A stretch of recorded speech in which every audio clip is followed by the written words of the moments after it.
Many people still make the mistake of choosing land from emotional perspective. I typically talk to some people and then they tell me Buhari is far. I would like to do a simple comparison.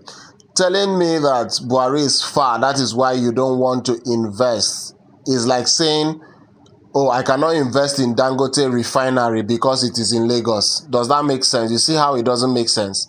No, it doesn't make sense at all. Except your consideration is you're looking for a house to live, to build and live. That is a different mindset now. That is not an investment decision. That is a housing decision. But if it is for investment, proximity is not an issue. So long as the asset meets certain criteria, which I've spelled out in the book titled SIGA, and once you understand that framework, you can select lands as an investment instrument without any emotions. For real, we typically look for an anchor, something that brings people to a location, not by will, but somehow compel them to come because they need that service. So they literally have to keep coming there all the time. And for our location, the Grove Buhari, we looked for an area that is specifically close to an anchor, and we choose the Veritas corridor.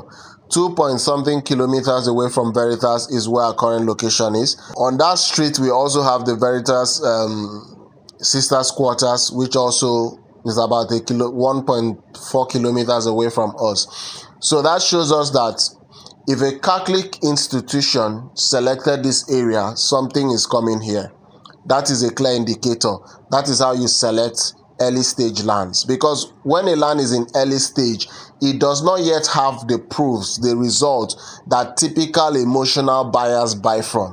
Remember, whenever everything you want is already available, the road is built, everything, the street lights are there, that means that the land has accelerated. So typically early stage investors, that is when they are leaving, they are selling to live to look for the next early stage investment. I hope that we understand how this game works.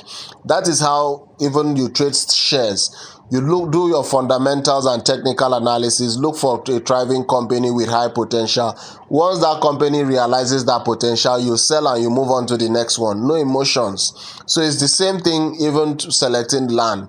So by the time all the confirmations are already in place, your asset has already matured. So what do? You sell and move to the next place, or you retain some, sell some, depending on your personal strategy.